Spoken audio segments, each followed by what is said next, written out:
ఈ కానిస్టేబుల్ కనకంలో ఒక డిఫరెంట్ క్యారెక్టర్లో కనిపించబోతున్నటువంటి మా అవసరాల శ్రీనివాస్ గారిని మాట్లాడవలసిందిగా రిక్వెస్ట్ చేస్తున్నాం. థ్యాంక్ యూ అండి. చాలామందికి థ్యాంక్స్ చెప్పుకోవాలి. ఫస్ట్ ఆఫ్ ఆల్ ప్రశాంత్ గారికే థ్యాంక్స్ చెప్పాలి, ఎందుకంటే ఒక రాసుకున్న కథకి, అది కూడా కొంచెం పెక్యులియర్ క్యారెక్టర్కి నన్ను ఎంచుకున్నారు ఆయన. కాబట్టి మీకు నా మీద ఉన్న ట్రస్ట్కి ఫస్ట్ థ్యాంక్స్ అండి.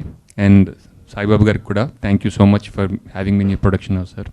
అండ్ ఈటీవీ విన్లో నాకు అంటే 2 నెలల క్రితం ఒక అనూహ్యమైన విజయం చూసాము. అనగనగా దీంట్లో అంటే ఒక ఓటీటీ ప్లాట్ఫామ్లో వచ్చిన సినిమా థియేటర్లో రిలీజ్ అవ్వడం, ప్లాట్ఫామ్లో వచ్చిన తర్వాత థియేటర్లో రిలీజ్ అవ్వడం, అంత పెద్ద హిట్ అయింది అది.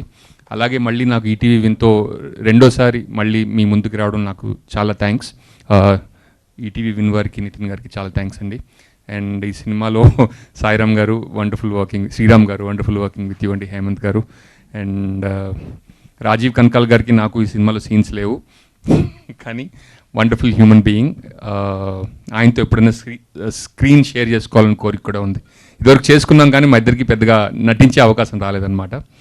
అండ్ మేఘలేఖ గారు చెప్పినట్టు ఇందాక ట్రైలర్ చూస్తుంటే Varsha Bollamma in and as constable Kanakam అని వచ్చింది.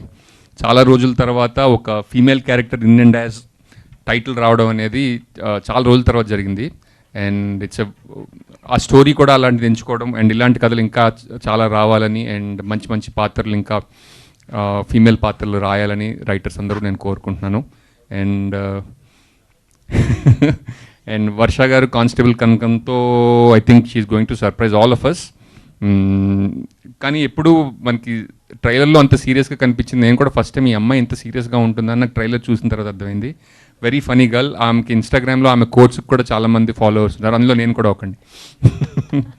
Thank you. అండ్ ఇంకా ఎవరి పేర్లైనా మర్చిపోతే నాకు క్షమించండి. ఎక్కువ మాట్లాడమంటున్నారు కాబట్టి ఒక నిమిషం ఎక్కువ మాట్లాడడానికి ప్రయత్నించాను, కాకపోతే నాకు కూడా మాటలు రావట్లేదు. థ్యాంక్ యూ శ్రీనివాస్ గారు, థ్యాంక్ యూ సో మచ్.